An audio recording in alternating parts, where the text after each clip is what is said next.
Good afternoon and welcome to the ECB press conference.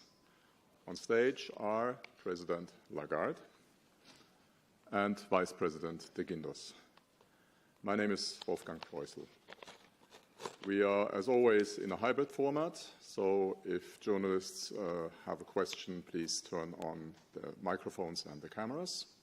And with that, I'll hand over to President Lagarde, please. Thank you very much, Wolfgang, and good afternoon to all of you who could make it to Frankfurt today. So, the Vice President and I welcome you to our press conference. The Governing Council today decided to keep the three key ECB interest rates unchanged. Since our last meeting in January, inflation has declined further. In the latest ECB staff projections, inflation has been revised down, in particular for 2024, which mainly reflects a lower contribution from energy prices. Staff now project inflation to average 2.3% in 24, 2% in 25 and 1.9% in 26. The projections for inflation excluding energy and food have also been revised down and average 2.6% for 24, 2.1% for 25 and 2% for 26. Although most measures of underlying inflation have eased further, domestic price pressures remain high, in part owing to strong growth in wages. Financing conditions are restrictive and our past interest rate increases continue to weigh on demand, which is helping push down inflation. Staff have revised down their growth projections for 24 to 0.6%, with economic activity expected to remain subdued in the near term. Thereafter, staff expect the economy to pick up and to grow at 1.5% in 25 and 1.6% in 26, supported initially by consumption and later also by investment. We are determined to ensure that inflation returns to our 2% medium-term target in a timely manner. Based on our current assessment, we consider that the key ECB interest rates are at levels that, maintained for a sufficiently long duration, will make a substantial contribution to this goal. Our future decisions will ensure that our policy rates will be set at sufficiently restrictive levels for as long as necessary. We will continue to follow a data-dependent approach to determining the appropriate level and duration of restriction. In particular, our interest rate decisions will be based on our assessment of the inflation outlook in light of the incoming economic and financial data, the dynamics of underlying inflation, and the strength of monetary policy transmission. The decisions taken today are set out in a press release available on our website. And I will now outline in more detail how we see the economy and inflation developing, and will then explain our assessment of financial and monetary conditions. Turning first to the economic activity. The economy remains weak.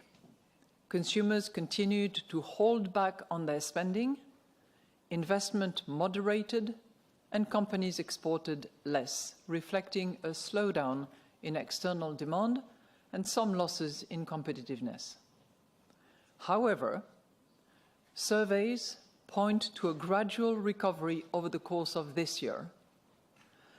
As inflation falls and wages continue to grow, real incomes will rebound, supporting growth. In addition, the dampening impact of past interest rate increases will gradually fade, and demand for euro area exports should pick up. The unemployment rate is at its lowest since the start of the euro.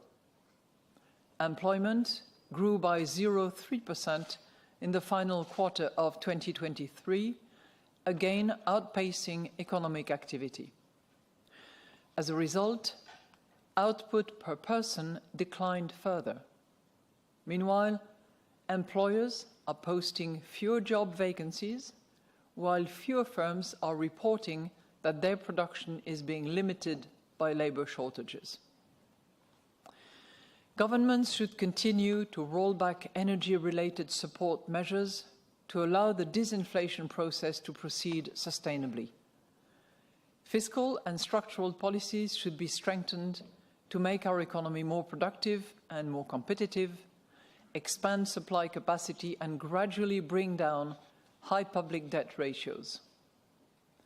A speedier implementation of the Next Generation EU programme and more determined efforts to remove national barriers to deeper and more integrated banking and capital markets can help increase investment in the green and digital transitions and reduce price pressures in the medium term. The EU's revised economic governance framework should be implemented without delay. So let's look at inflation. Inflation edged down to 2.8% in January, and according to Eurostat's flash estimate, declined further to 2.6% in February. Food price inflation fell again to 5.6% in January and 4% in February, while energy prices in both months continued to decline compared with a year ago, but at a lower rate than in December. Goods price inflation also fell further to 2% in January and 1.6% in February. Services inflation, after remaining at 4% for 3 months in a row, edged lower to 3.9% in February. Most measures of underlying inflation declined further in January as the impact of past supply shocks continued to fade and tight monetary policy weighed on demand. However, domestic price pressures are still elevated, in part owing to robust wage growth and falling labour productivity. At the same time, there are signs that growth in wages is starting to moderate. In addition, profits are absorbing part of the rising labour costs, which reduces the inflationary effects. Inflation is expected to continue this downward trend in the coming months. Further ahead, it is expected to decline to our target as labour costs moderate and the effect of past energy shocks, supply bottlenecks, and the reopening of the economy after the pandemic fade. Measures of longer-term inflation expectations remain broadly stable, with most standing around 2%. Looking now at the risk assessment. The risks to economic growth remain tilted to the downside. Growth could be lower if the effects of monetary policy turn out stronger than expected. A weaker world economy or a further slowdown in global trade would also weigh on euro area growth. Russia's unjustified war against Ukraine and the tragic conflict in the Middle East are major sources of geopolitical risk. This may result in firms and households becoming less confident about the future and global trade being disrupted. Growth could be higher if inflation comes down more quickly than expected and rising real incomes mean that spending increases by more than anticipated, or if the world economy grows more strongly than expected. Upside risks to inflation include the heightened geopolitical tensions, especially in the Middle East, which could push energy prices and freight costs higher in the near term and disrupt global trade. Inflation could also turn out higher than anticipated if wages increase by more than expected or profit margins prove more resilient. By contrast, inflation may surprise on the downside if monetary policy dampens demand more than expected, or if the economic environment in the rest of the world worsens unexpectedly. Financial monetary conditions now. Market interest rates have risen since our January meeting, and our monetary policy has kept broader financing conditions restrictive. Lending rates on business loans have broadly stabilized, while mortgage rates declined in December and January. Nevertheless, lending rates remain elevated at 5.2% for business loans and 3.9% for mortgages. Bank lending to firms had turned positive in December, growing at an annual rate of 0.5%. But in January, it edged lower to 0.2%, owing to a negative flow in the month. The growth in loans to households continued to weaken, falling to 0.3% on an annual basis in January. Broad money, as measured by M3, grew at a subdued rate of 0.1%. So in conclusion, the Governing Council today decided to keep the three key ECB interest rates unchanged. We are determined to ensure that inflation returns to our 2% medium-term target in a timely manner. Based on our current assessment, we consider that the key ECB interest rates are at level that, maintained for a sufficiently long duration, will make a substantial contribution to this goal. Our future decisions will ensure that our policy rates will be set at sufficiently restrictive levels for as long as necessary. We will continue to follow a data-dependent approach to determining the appropriate level and duration of restriction. And in any case, we stand ready to adjust all of our instruments within our mandate to ensure that inflation returns to our medium-term target and to preserve the smooth functioning of monetary policy transmission. So we are now ready to take your questions. Thank you, President Lagarde. And the first question goes to Annette Weisbach of CNBC. Annette, please. President Lagarde, thank you very much for answering to my question. First question would be on the more abrupt revision of inflation than expected. How does that translate in the rate outlook? And my second question would be more on the discussions you've been having inside the Governing Council. Have you also discussed perhaps do too much, and by that risk that inflation is going to undershoot the target at some point in time? Thank you. Thank you very much for your question, and allow me to preface my response to your question with something that we discussed, which is a little bit unrelated to monetary policy this morning, which has to do with the topic of concern to many European institutions, which is the Capital Market Union. So, as some of you will remember, the Governing Council had taken a view on Capital Market Union back in 2020, when the Commission had published its action plan at the time. And given the momentum and the special efforts deployed by the euro area, deployed by the Commission to progress Capital Market Union, we have decided to update significantly that statement, and we have unanimously agreed on a new statement which is more specific, which sets out the imperative of moving fast and making progress.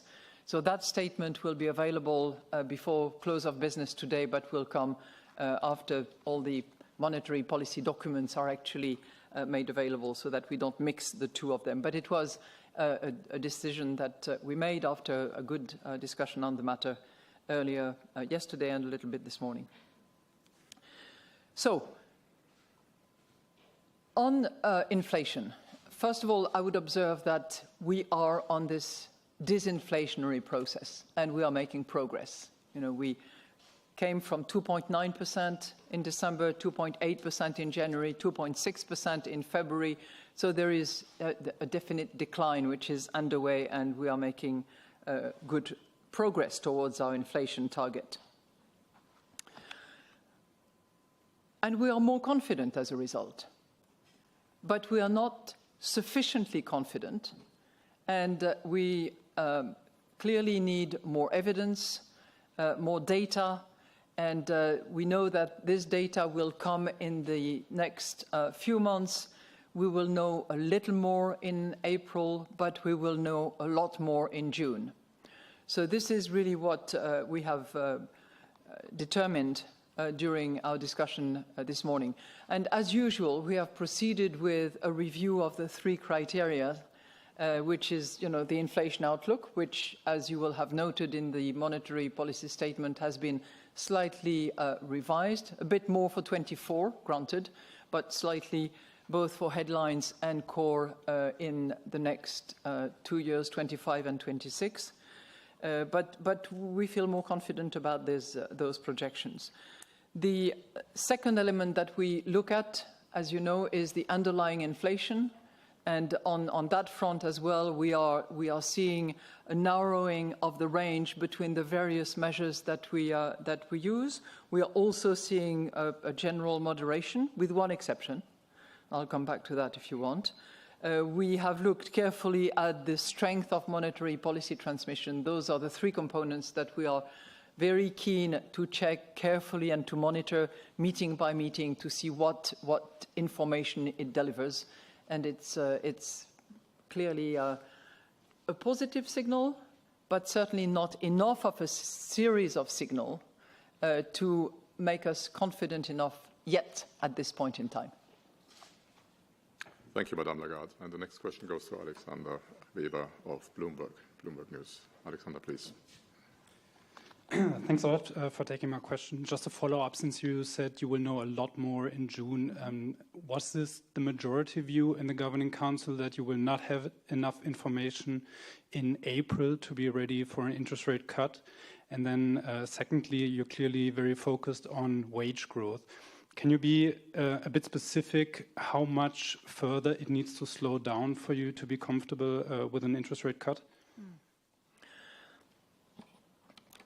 I think there was general broad agreement about the fact that we will get a lot more data and a lot more information in June. That's a certainty. I think there was also a very broad agreement around the fact that we will not change our views on one single data. And what we are seeing in the data at the moment are indicating certain movements, directionally good, but it is not strong enough and durable enough for the moment to give us sufficient confidence. So that was a generally accepted sentiment around the room. And the decision that we made was a unanimous decision, by the way. You are correct that while we continue to look at the 3 components of the inflation outlook, of the underlying inflation and the strength of monetary policy, there is 2 components that we are particularly vigilant about. And those 2 components are the wage evolution as well as the profit evolution. Unit labor cost, unit profit are 2 items that we will be particularly attentive to and will continue to be attentive to. I mentioned that in the underlying inflation measurements, there is one which is not moving in the same direction as the others. The others are generally declining, and the range between the various instruments is narrowing as well. But there is one that is not declining, and that is domestic inflation. Domestic inflation is largely informed by services, which itself is, for most services, not all, but for most services, labor intensive, and therefore very sensitive to wage evolution. So those are the 2 components that we will particularly zero in and try to be laser focused on to see whether there is confirmation or not of this beginning of moderation that we are seeing on the wage front, and confirmation of what has been observed on the profits as to whether or not profit absorb and act as a buffer for the wage increases. I mean, we will have the Q4 numbers for CPE, for compensation for employee per employee tomorrow. Our assessment for the moment is declining relative to the to the third quarter, I think it's a conservative assessment, given the various other elements that we try to look at. We look at some backward-looking elements, but we also try to be as forward-looking as we can by, really following very carefully all the new agreements that are signed and how terms and conditions will apply going forward. Thank you. And the next question goes to Aude Kozolek of BFM Business. Aude, please. Yes, thank you for taking my question, Madame Lagarde. Underlying inflation is one of the three criteria you look at, and the only one that remains above 3%, at least at that current time. It's forecasted at 2.6% for this year. Is it a level at which you are comfortable to cut rates? And second question, a few days ago, Mario Draghi tells in a speech in Washington that a Eurozone needs low capital cost to finance huge investments. Do you agree with that? And what do you think about the fact that these investments in transitions may be delayed because of high rates? Thank you for your question. On, I wouldn't say that underlying inflation is the only figure that is above 2%.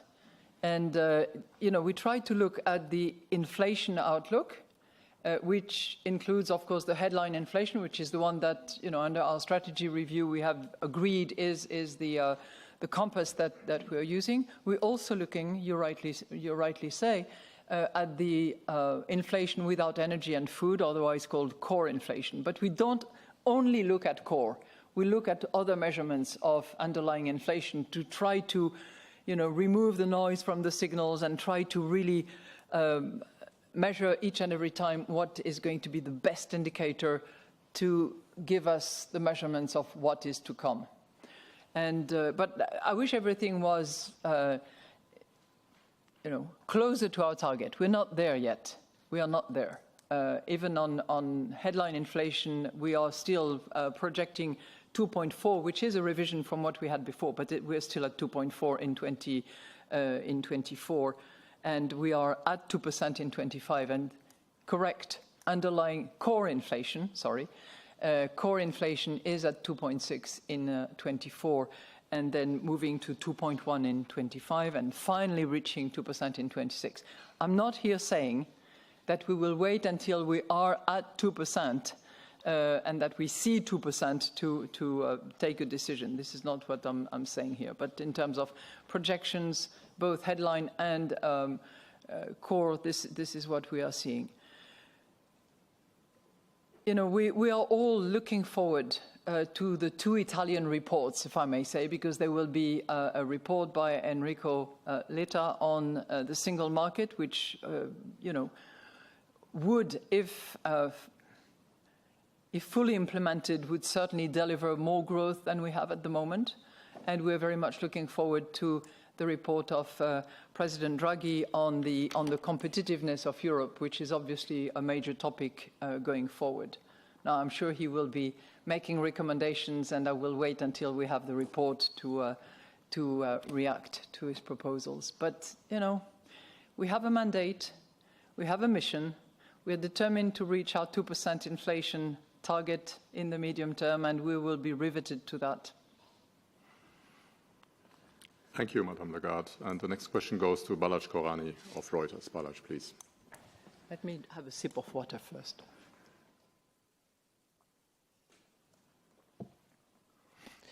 Good afternoon, President. Since our last meeting here, market expectations have gone through a serious revision. There's been a big repricing. How well is the current market pricing aligning with your own views? Are you happy with what's been happening in the market? Is this a better reflection of where you think policy might be going? The other question is about the framework review. Could you tell us where that is standing now? Where is it going? What's the next step in terms of timeline? And is the minimum reserve ratio part of that discussion? Thank you much for the two questions. I've tried in the past to refrain from passing judgment and commenting specifically on market expectations. I just note that it seems to be converging better, but that's, you know, everyone has to do their job. They do their job, we do our job. We look at the three elements, we look at our projections, we try to anticipate the impact of our monetary policy, and that's how we make decisions, not by being determined by what markets consider.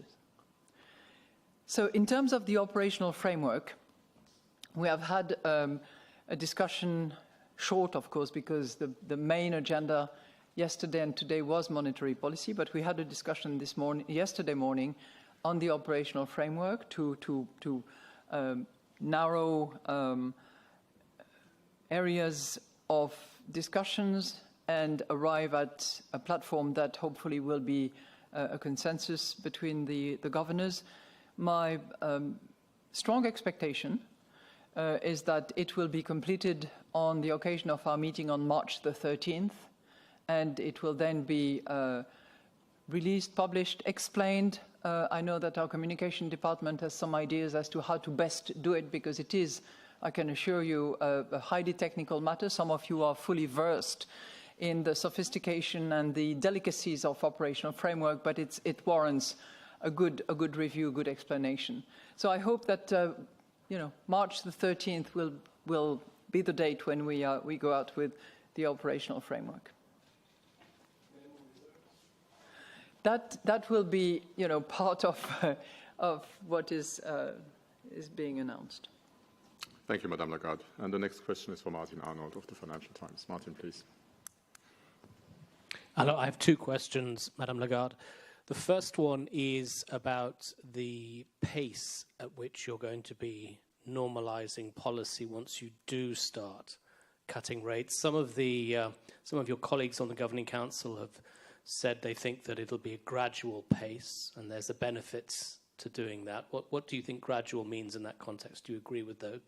The second one is a bit different. There have been various proposals put forward to utilize the frozen assets of the Russian central bank to fund in some way the Ukrainian government and their defense against the Russian aggression. What do you think about that? Thank you for your two questions. On your first question, you know, I would use the analogy of seasons and episodes. We are still in the holding season.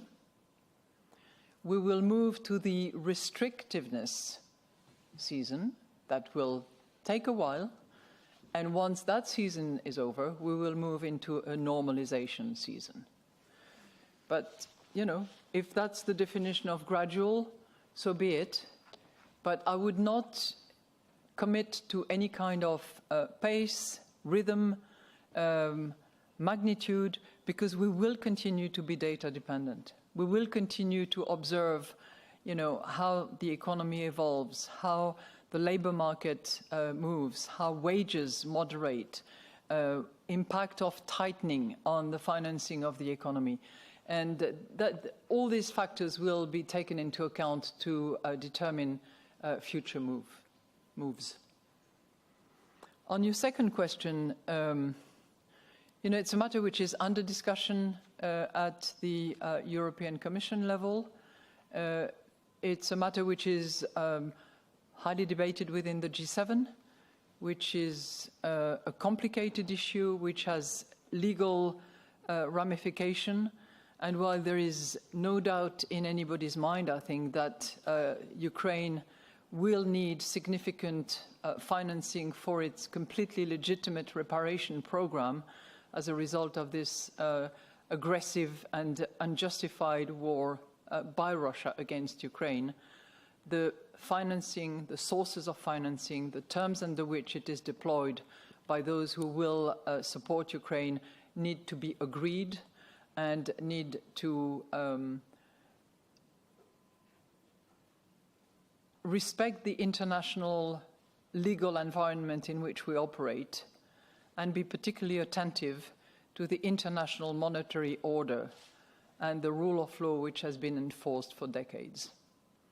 there are interesting propositions that are being reviewed concerning the interests generated by the proceeds, such interest belonging actually to Euroclear, which could possibly prosper, but that's clearly work in progress on which we have no final say. It will be for the leaders to decide what happens.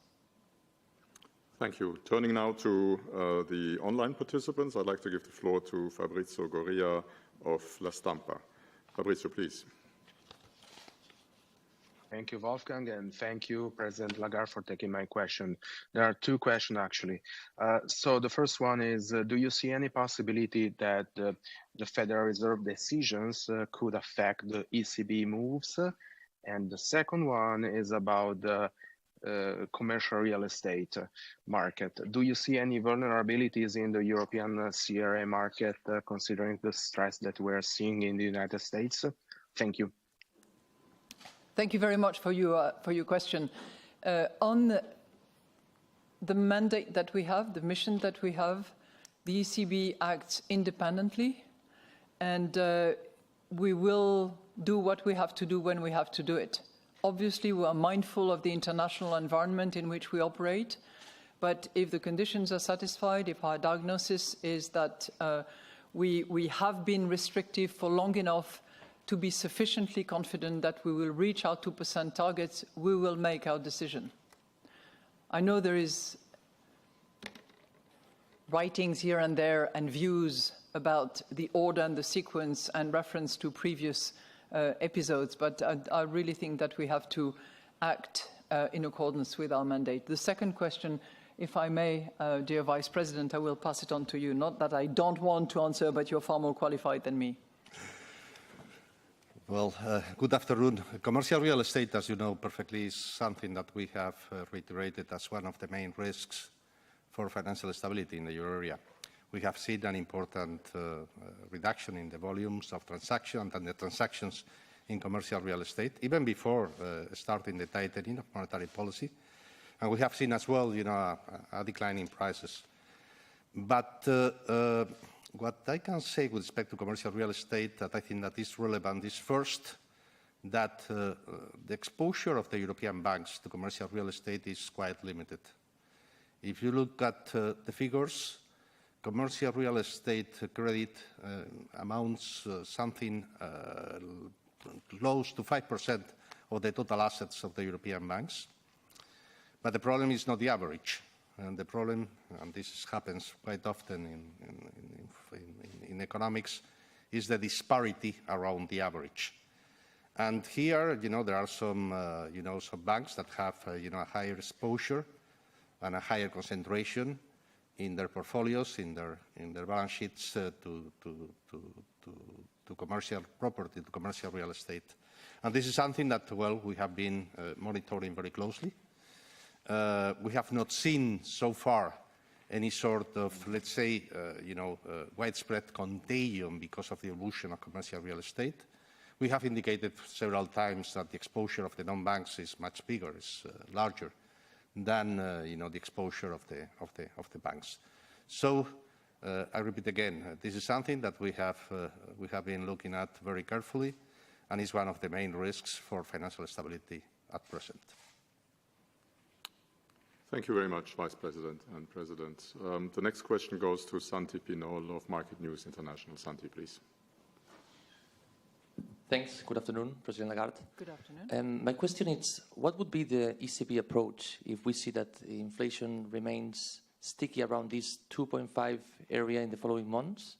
It would be like any changes? In other words, how much growth are you willing to sacrifice for a small deviation? Another question, it's unit costs are partly being absorbed by profits. Is that your view that this will continue in the future? And do you think it will be enough to offset the inflationary impact of wages increases? Thank you. Well, thank you for your two questions. It's not a question of sacrificing growth. And I would just remind you that in our projection, while aiming at reaching our target, timely and in a sustainable manner, as our projection indicate, we also project recovery during the second half of 2023 and more importantly in 24 and more importantly in 25 and 26. Our projection is 1.5% in 25 and 1.6% in 26. So what we are really seeing is a slight delay of a process that we had anticipated.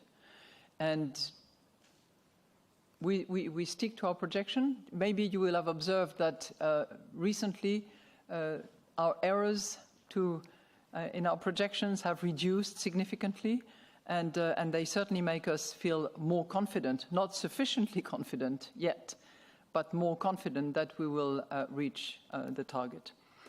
Your second question was about the unit labor cost. And you suggested that unit profit cost would absorb, or was absorbing, I don't know exactly how you put it, but you assumed that it was absorbing all the labor cost. This is not quite the case yet, and we have seen some encouraging numbers in the late part of 23 and earlier part of 24. This is really one of the hypotheses that we made for our projection, and our projections are predicated on that precisely. We want to see that movement confirmed, both moderation of wages as we anticipate, but also the reduction or the squeezing, if you will, of profit margins, so that the unit profit cost absorbs part of the unit labor cost. Thank you. Thank you, Madame Lagarde. And the next question goes to Andres Stumpf of Expansion. Andres, please. Thank you. I have two questions, if I may. Even if the decision was unanimous, did anyone at the Governing Council suggested that cutting rates today? And the second question, is there a huge difference between cutting rates in April or doing so in June? I mean both in terms of economic pain, but also on the amount of that data you will have for that decision. Is there really a difference? Thank you. Well, thank you. Those are really two good questions. So first of all, we have not discussed rate cuts for this meeting. Not, full stop. What we have done is that we have just begun discussing the dialing back of our restrictive stance. But of course, we need a lot more information coming in the next few months to be sufficiently confident. And your second question related to the degree of information. Well, when you look at what will be published, what data we will have, both in terms of activity, in terms of wages, in terms of profit, we will have a little in April, a little. And we will have a lot more for our June meeting. Thank you. And it matters because we are data dependent, and we are adamant that we will be data dependent. Turning back to online participants, I'd like to give the floor to Tom Fairless of the Wall Street Journal. Tom, please. Good afternoon, President Lagarde. Good afternoon. No, good morning. Good morning. I had two questions on the sort of a US angle. Firstly, investors are betting that the Fed and ECB will both start cutting around June and at a similar pace. And given the different economic landscape on both sides of the Atlantic, do you think that's reasonable that they should be expecting that, with inflation and growth lower in the Eurozone? And secondly, the language that you've used today is similar to what we heard from Fed Chair Jay Powell yesterday, in terms of there being no rush to cut rates. And notwithstanding what you said about your ability to act independently, does it broadly make sense for major central banks to lower interest rates at the same time? Thank you. Well, thank you so much for your question. But in a way, I think I addressed it earlier on when I explained that the ECB is an independent central bank and will act independently. So we will decide on the basis of the three criteria that I have mentioned earlier, on the basis of the measurements that we have, the projections that we have, the additional data that we need. We will determine what action we need to take. And that will be done independently from what my colleague from the Fed decides to do. As to whether or not investors are reasonable or not for me to say. What I hope we can do ourselves is be attentive, monitor carefully. Once the data confirm that we are sufficiently confident to reach our 2% target in the medium term and make sure that it will be sustainable, we will act. That's really what I can tell you. By the way, I didn't say that there was no rush. Remember? I said that we did not discuss cuts for this meeting, but we are just beginning to discuss the dialing back of our restrictive stance, provided that we have enough and certainly more information to be sufficiently confident. Thank you, Madame Lagarde. And another question for online participants from Eric Albert of Le Monde. Eric, please.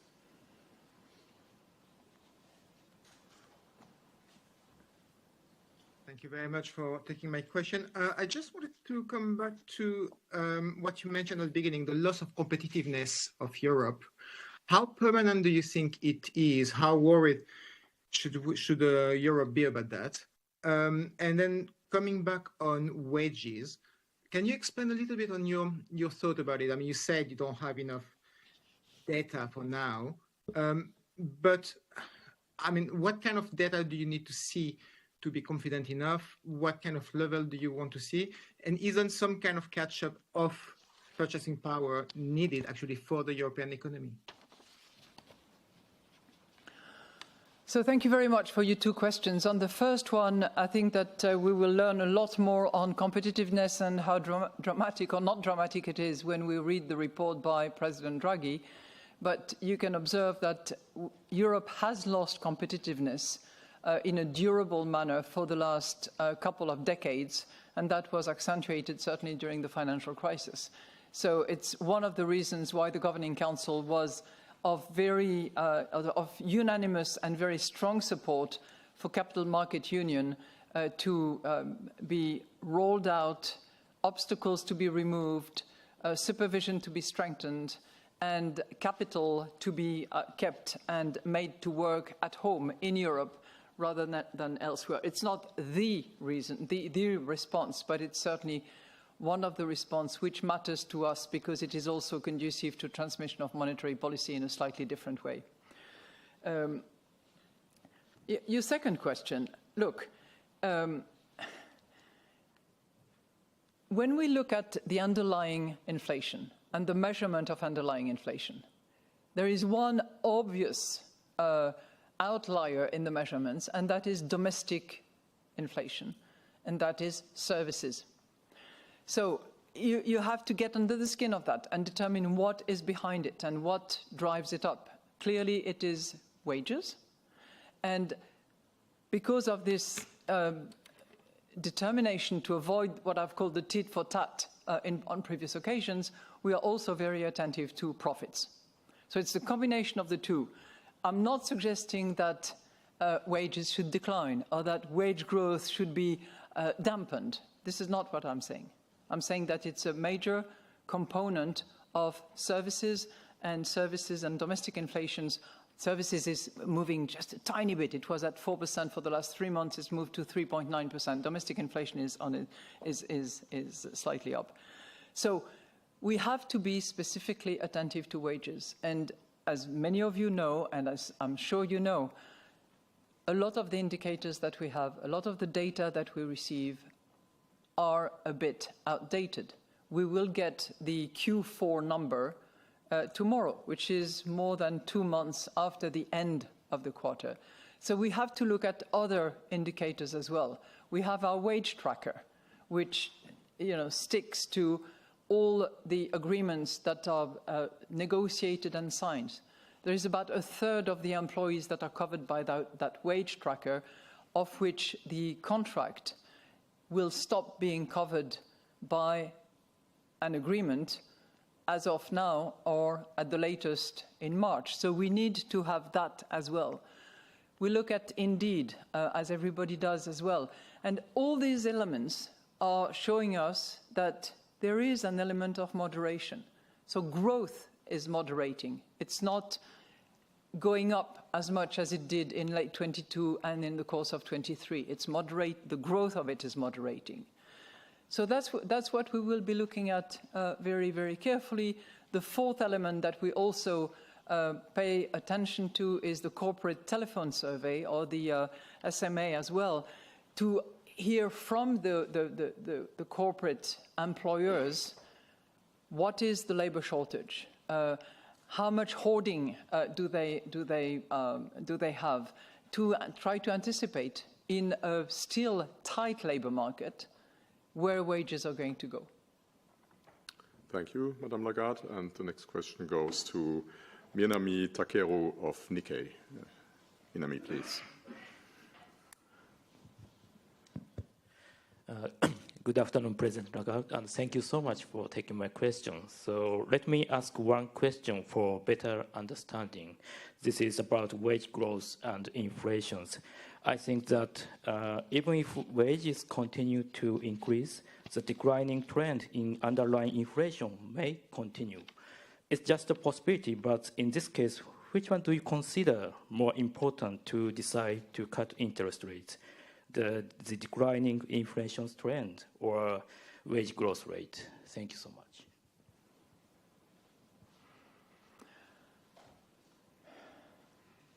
Thank you so much for your question, but we will be looking at all of that, because we continue to look at the three key components: the inflation outlook, and that tells us what we should expect on the basis of the projections that are prepared by staff. And that indicates clearly that we are in this disinflationary process, that inflation is declining. But we also look at the underlying inflation and what feeds some of these underlying inflation, including in particular wages. So we also look at that because we want to be stable on three accounts: inflation outlook, underlying inflation, strength of transmission. On the latter, I think strength of transmission, we're seeing a good and solid transmission to the financing sector, and then further down the road to the economy. Thank you. Thank you. And the last question goes to Jean-Philippe Lacour of AFP, Agence France-Presse. Jean-Philippe, please.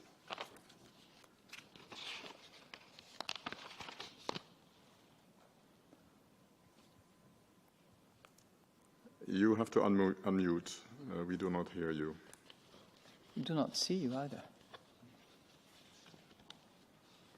We do not hear you, Jean-Philippe.